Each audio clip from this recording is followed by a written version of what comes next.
change will not come if we wait for some other person or if we wait for some other time. We are the ones that we've been waiting for. We are the change that we seek. That is a quote by President Barack Obama.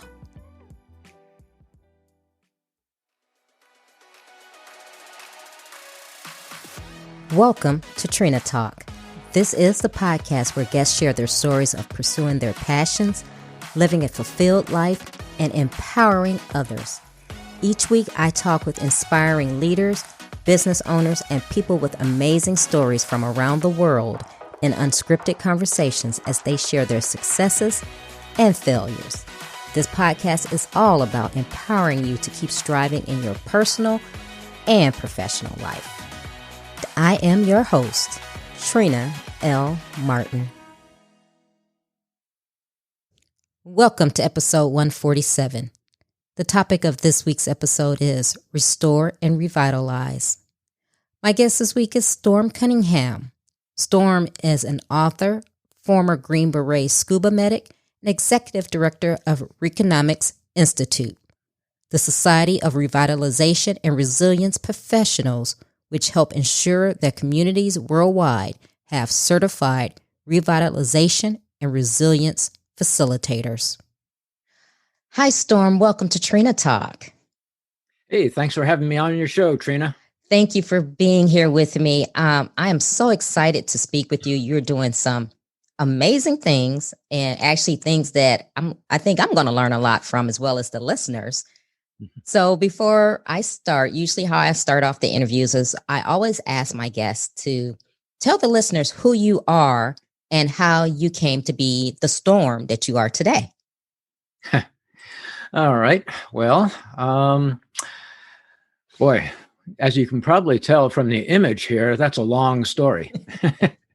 So let me just get started with the portion that relates to what I currently do, which is focused on basically restoring the planet and revitalizing our communities, which got started on a full-time basis back in 2002 when my first book, The Restoration Economy, came out.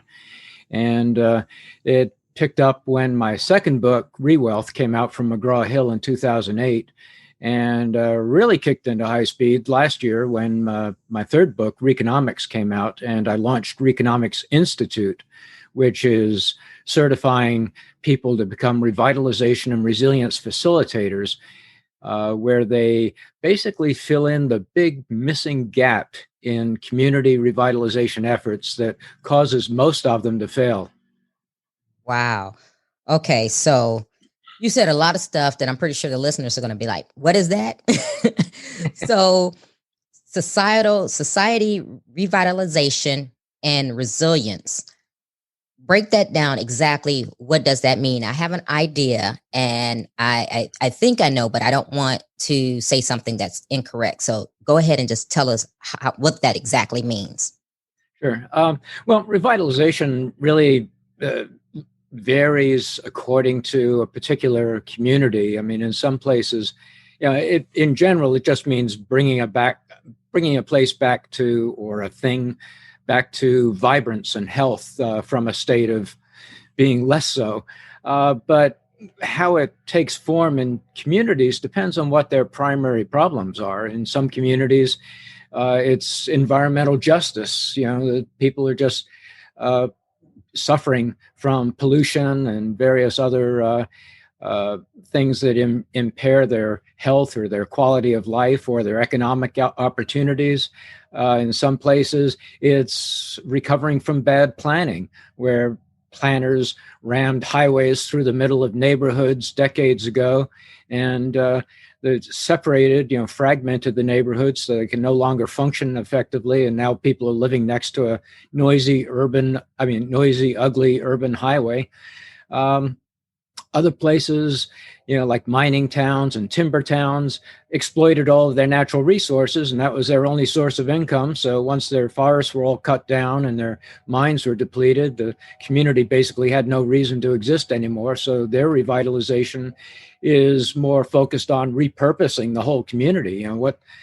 how can we come back to life in a way that's different from our old way? So it just changes. Some places focus on contaminated properties, some places focus on historic buildings, other places focus on the economy and jobs, other ones on social issues, like safety or policing and things that cause people not to want to live in a place. So revitalization takes many forms. Resilience tends to be a little more general, in that basically it's just the ability of a community to withstand traumas and stresses and still bounce back or bounce forward. Even better is, not just come back to the way things were, but come back to a better place so that such traumas don't happen again. Wow. Very interesting and very necessary. So before you got into doing this, what did you do before? Oh, wow. If you go way back to after high school, I spent 3 years as a hippie, hitchhiking around the world looking for truth, and ended up hitchhiking across Europe and Southern Asia all the way to India and Nepal. That was back in the days when you could hitchhike across Southern Asia without stepping on landmines. And, it was a beautiful place back then. And then after about 3 years of that, within just a month or so of getting back to the States, after 3 years of hippiedom, I was in the Army and became a Green Beret on a scuba team. And that introduced me to the idea of actually being paid to do stuff that other people paid to do. Where the Army sent me to Key West to learn to scuba dive, and thought, wow, this is pretty neat. They're paying me to learn something that other people go out of the way to pay for. And that kind of spoiled me. And I decided for the rest of my life, I want to do something for a living that most people would do for fun. And so I ended up, traveling the world, helping places come back to life, which is about the most satisfying and exciting thing I can imagine doing. Wow, very interesting. And I'm just smiling because I love it. You're like different than any guest that I've ever had on. And you're in the Army. I did a couple of years in the Army before I went over to the Navy, and that's where I retired from. And I'm also an advanced scuba diver. So, oh, excellent. Yeah, so I understand your passion there. But with all of that, I mean, what was the impetus that made you look and say, you know what, I want to help revitalize the world, get communities back to where they're going? Is there one area of revitalization that you look at? Because like you were explaining, there's different forms and different ways, or do you look at it as a whole? And I'm just so interested in how do you go about, what's your strategy? Well, it didn't start off being all that grand. In fact, it really didn't even start off focusing on communities. My first love has always been nature. And it was actually the Army's getting me into scuba diving that led to my focus on restoration. In that back in the late 80s, there was a German scientist working in Jamaica on restoring the coral reefs down there. And he had come up with a technology that would actually bring destroyed reefs back to life. And he needed some divers to help him install these experiments on the ocean floor. So I went down there for a week and saw places that just a few months earlier had been totally devoid of life, coming back to this vibrance and beauty and color. And, it woke me up to the fact that, I had always been very focused on sustainability and conservation. And I suddenly realized, we don't have to be satisfied with simply sustaining the world the way it is. I mean, look around. This world's a mess. Who wants to sustain this mess? And there really aren't any pristine places left on the planet to conserve. Every place needs some level of restoration. So I looked at his experiments and I realized, we can actually restore the damage. We can actually undo the damage we've done over the past few centuries, and not just be satisfied with reducing the amount of new damage we do. And that was a real eye-opener for me. And that experience led to that first book, The Restoration Economy. Wow. So then my next question is, how do we do that? How do we go about restoring all the damage we have done, instead of, like you said, just trying to prevent. So it's, instead of trying to mitigate something, how do we say, okay, this is what we have? Because, we're not getting any more land. What is here is what we have. How do we go about restoring that to a place where, it's much better? Because, I know, there's global warming, there's all these other things going on. How do we go back to restoring our communities, the planet, things to really where they need to be, and for us as humans to live and thrive? Well, let me put it in terms that you, as a former military person, would relate to. It's basically the difference between tactics and strategies. There's a huge number of people, millions literally, all over the world involved in the various tactics that restore places. So you've got historic building restoration experts, you've got ecosystem restoration experts. I was one of the original 200 members of the Society for Ecological Restoration. And you've got all of these experts who are renewing infrastructure and remediating brownfields and reviving fisheries. But those are all basically technical disciplines. They're absolutely necessary. Nothing useful is going to happen without these technical disciplines. But where I really focus, and this is the word you used earlier, was strategy. It's kind of the missing element in many places, is that they want to, communities want to revitalize, and they just focus on the tactics. They just issue RFPs and bring in experts to do projects. And they might have tons of really nice projects going on in the community, but they don't really have an overall strategy to revitalize the place. The big goal, the revitalization, gets lost in all of the little projects that contribute to revitalization. And I've been to many cities that are spending literally billions of dollars on redevelopment and renewal and revitalization projects, and are still not getting the revitalization because not only don't they have a strategy, they don't have a process. I mean, every business person on the face of the earth knows that to reliably produce anything, you have to have a process. Right. Doesn't matter whether you're a farmer producing crops or a manufacturer producing cars, you got to have a process. But community leaders don't seem to know that. The process is totally missing. And like I said, it's all just stop, start, project by project.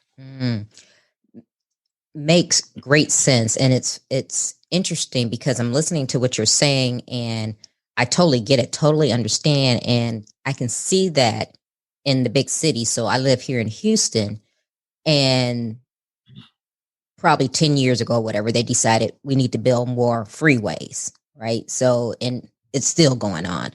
But I'm thinking, I always think to myself, how did you build, Texas is like the biggest state in the country, right? So how did you build a city without the proper infrastructure? And how are you going to create now a proper infrastructure when everything is built up? So I totally understand your strategy and what you're doing.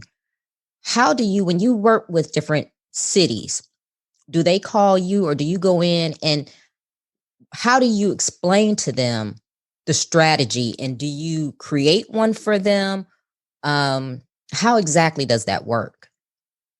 I can get brought in by any number of folks. Oftentimes, over the last 20 years, I've mostly focused on doing public talks and lectures, workshops, that sort of thing, at various kinds of conferences and summits and planning meetings.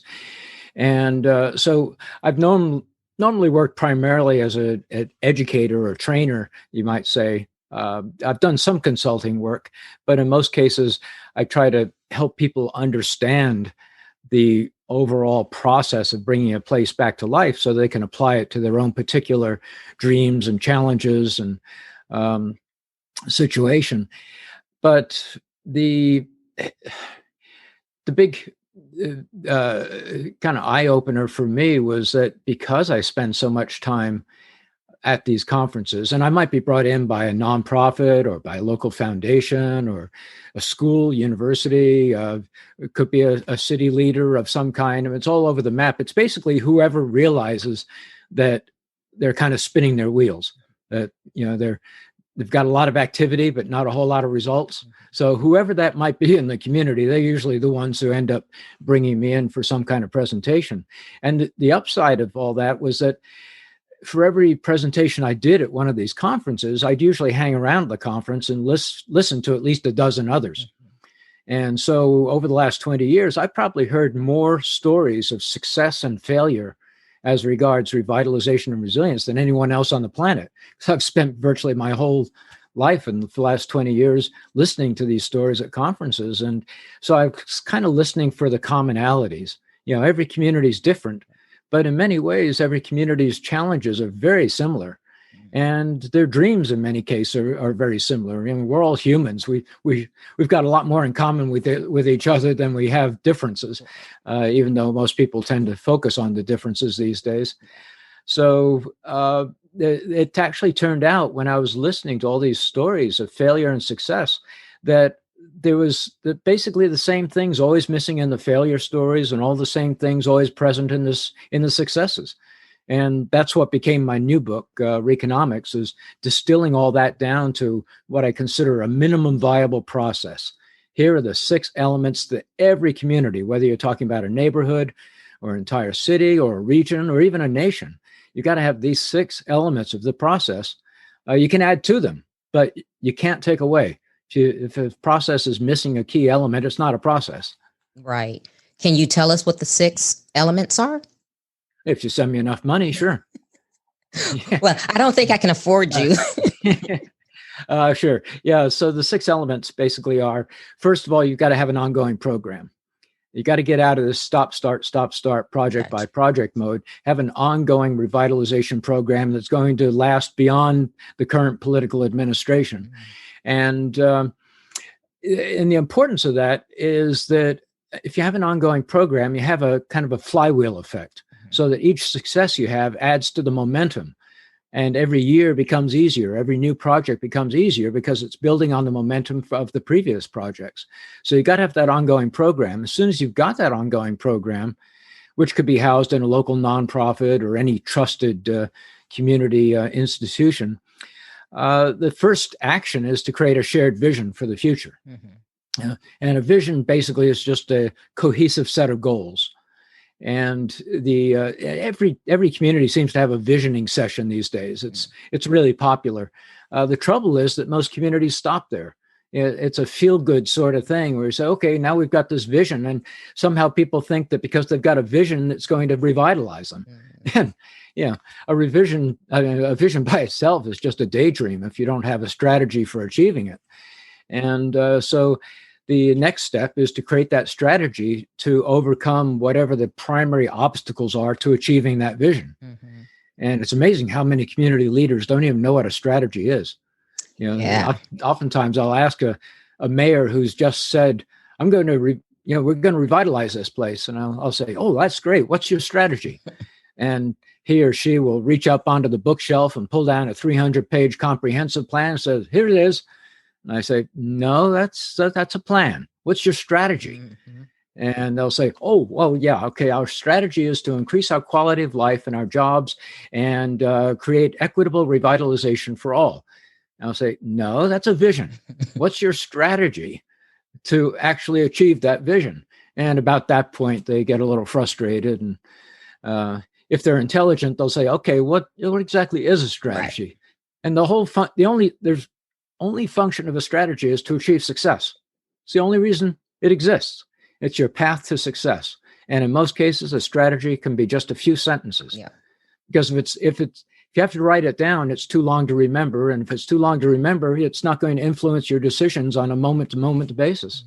And, in a battle situation, when you're in the field, you got to be able to make decisions that serve your strategy on the fly. You don't have time to read a book. So you don't have to go through all of them, but I just wanted some of the key ones. But that what you just said was a question. It triggered me because I wanted to know, and I think you answered it. But once you are in, how many of these cities, counties, whatever that you work with have actually gotten and understood what you said, and then you could see that, okay, they're now taking the right path, or do they, like you said, get the 300-page binder down and that's where it ends? Well, it is hard to break out of that planning mode for most cities because elected leaders hate risk. So to them, commissioning the writing of a new plan is a surefire win for them. There's no risk of failure there. All they have to do is write a check to a planning firm, and a year later, they've got their plan. And now they can have a second win when they do a news conference and wave the plan around and say, we now have a plan. So again, they've got a win with no risk.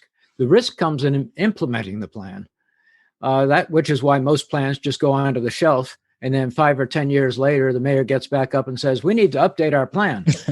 And the cycle starts all over again. Yeah. I call it perpetual planning syndrome. Yeah. It's the thing that kills more revitalization than anything else, is people think that a plan is progress, that a plan is action. Right. The plan becomes an end unto itself. And it's been frustrating until recently, because it was only just when I wrote the new book, Reconomics, that I really got it distilled down to this simple minimum viable process, what I call the Reconomics process. And it's something that any community can adopt very easily, because the reason they don't have a complete process these days, most of them have several of the elements in place just from intelligence or intuition. The reason they don't have a complete one is they've never had a template before. Nobody's ever said, this is what the minimum process is. So they didn't know what they were missing. So I'm starting to see right now a lot more really positive change as the shift, as they realize that they've got somewhere else to go to. You can't just say, stop relying on plans. Right. You got to give them something specific that they can focus on. And that's the process. Wow. So what do you think, or do you think we're on the correct path? Do you see success coming in the future years as far as revitalization, or do you see that cycle just continuing over and over again? Do you see us getting it at all? I think what's really going to change it is if we get some federal programs that provide money for places to create these processes. It's, people chase money, institutions chase money. So you can talk restoration all you want, but if an institution's money comes from things that are labeled sustainability, then they're just going to keep focus on reducing new damage and not focus on restoring old damage. So you got to provide that money stream. It's like back in the 50s and 60s.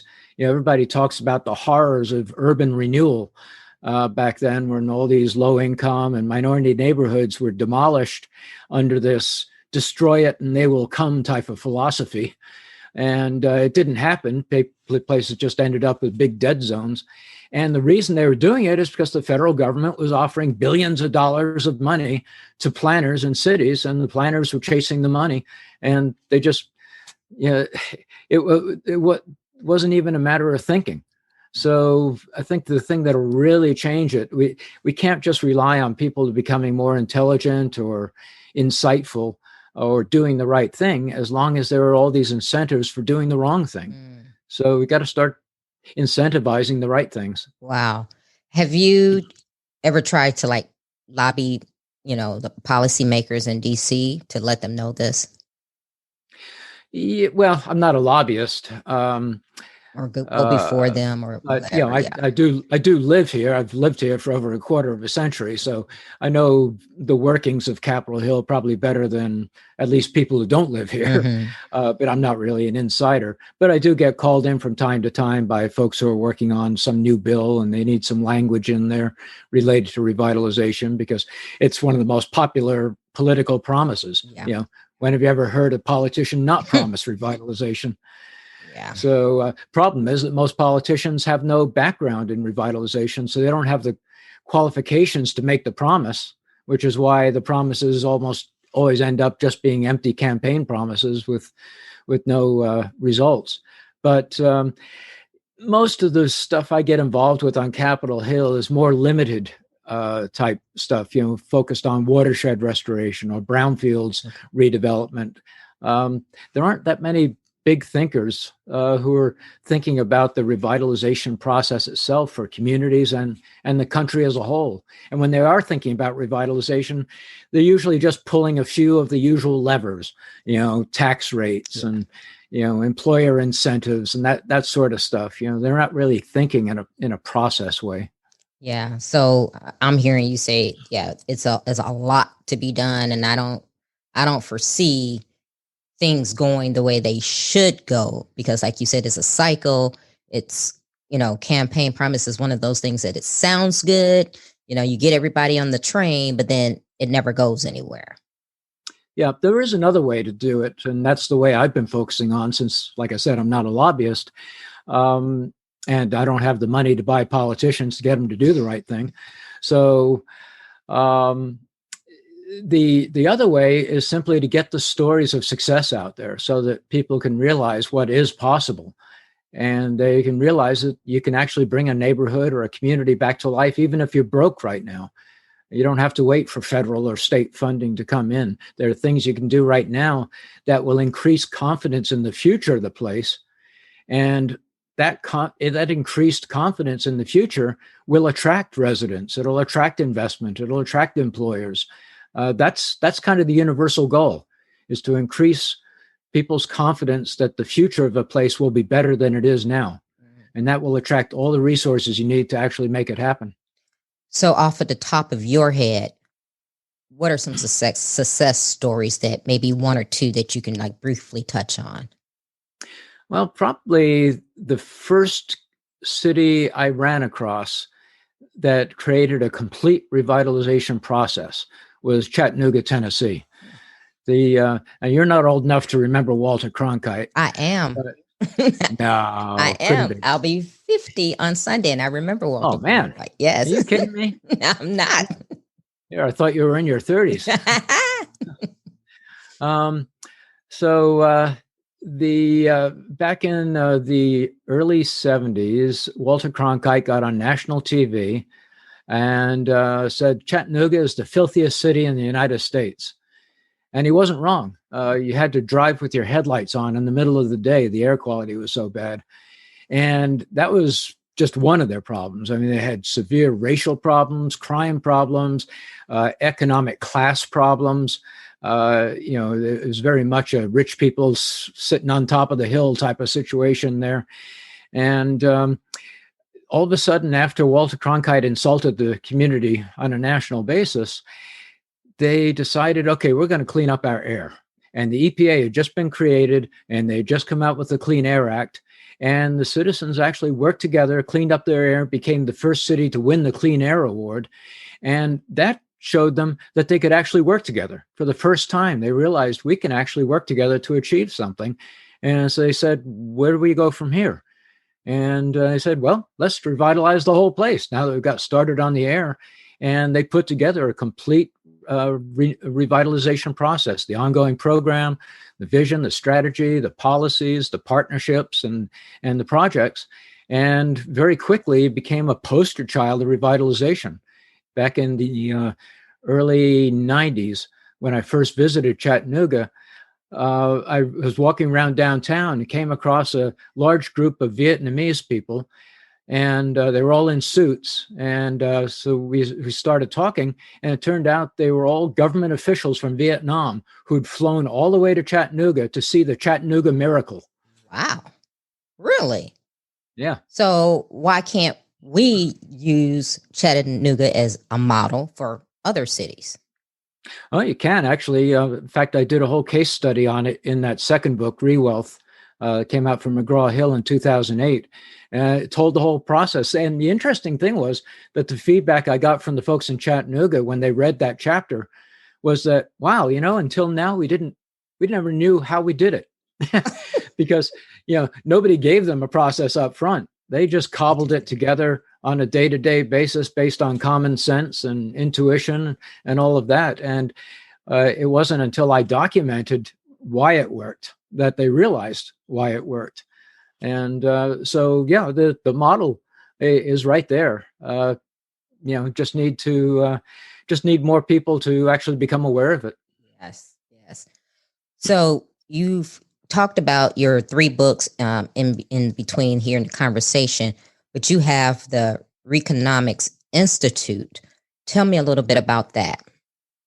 Well, that basically takes the key lessons of the third book, Reconomics, and turns it into a certification program for people who want to become revitalization and resilience facilitators.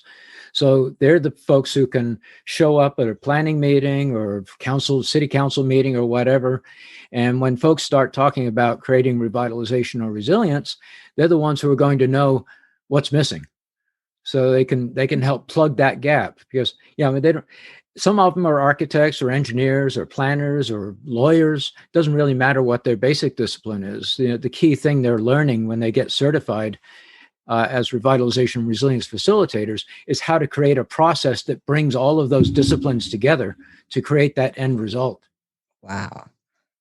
So you've done it. It's just a matter of people being aware and actually tapping into you, who is the resource, so that they could know what to do so that they can end up like a Chattanooga.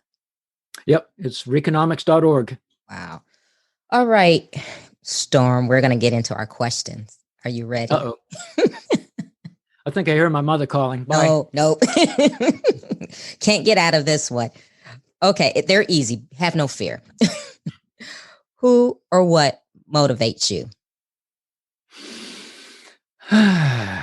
Well, on a grand scale, like I said before, it's love of nature. I just love watching natural systems come back to life. On a selfish level, I had an experience on the beautiful island of Dominica in the Caribbean, one of the most gorgeous and perfect places on the planet.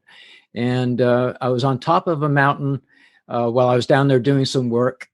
And I pulled over my rental car and was looking down at this gorgeous valley with the ocean in the background, and got hit with this incredible wave of ecstasy where I thought, whoa, I'm earning my living here. Here I am in absolute paradise, and I'm earning money doing what I love. I mean, can life be any more perfect than this? And it was at that moment that I realized, this is what I want to do for the rest of my life. I want to have as many of these ecstatic experiences as possible. Wow. Oh, side question just popped in my head. Do you still scuba dive? Yeah, although I've been having a lot of problems with my ears lately, clearing for some reason, so I haven't been doing as much of it as lately. And tell you the truth, scuba diving's become rather depressing. Really? Almost all the places I go back to that were favorite dive sites are dead now. Oh, wow. Okay. All right. I digressed for a moment. Okay. What demotivates you? Sorry? What demotivates you? Oh, demotivates. I don't deal with D words. I only work with re words. I guess spending too much time around people who only see problems and limitations. I deal with them on a regular basis, so it's not normally devitalizing. But if I'm really deep into it, and that's all the people around me are focusing on, it can tend to make me feel rather hopeless about the future of that place. When was a time that something was said or done to hurt you, but it worked for your good? Well, I guess most recently it was the whole COVID crisis. As I said, I spent the last 20 years as a public speaker, and then all of a sudden, when COVID hit, everybody stopped having conferences, and people don't normally pay keynoters to do a Zoom talk. So all of a sudden, the major part of my income just evaporated. Luckily, I pivoted quickly and created Reconomics Institute and basically put everything I do online. So it's worked out quite nicely. Right. What is your fear? Wow.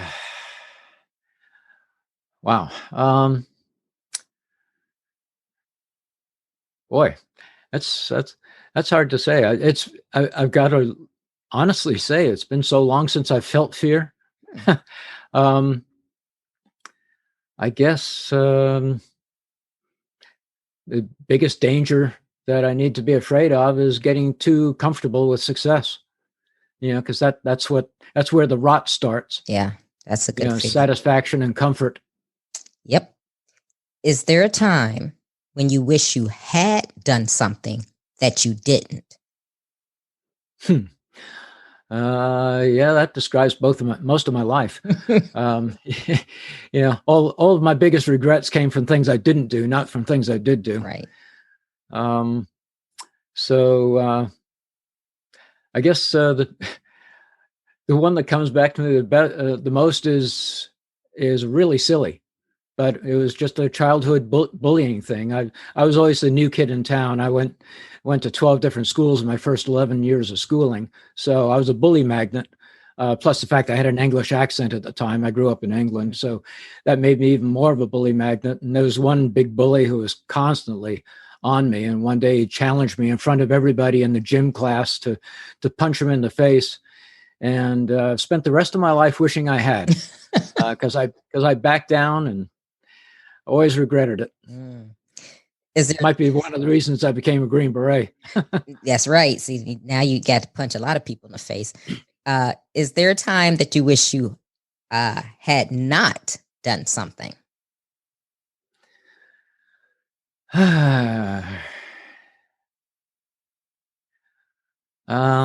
Well, I've been a lifelong motorcyclist, and I was racing my brother one day and came into a really tight turn and hit the rear brake instead of the front brake, and really wish I hadn't done that. Wow.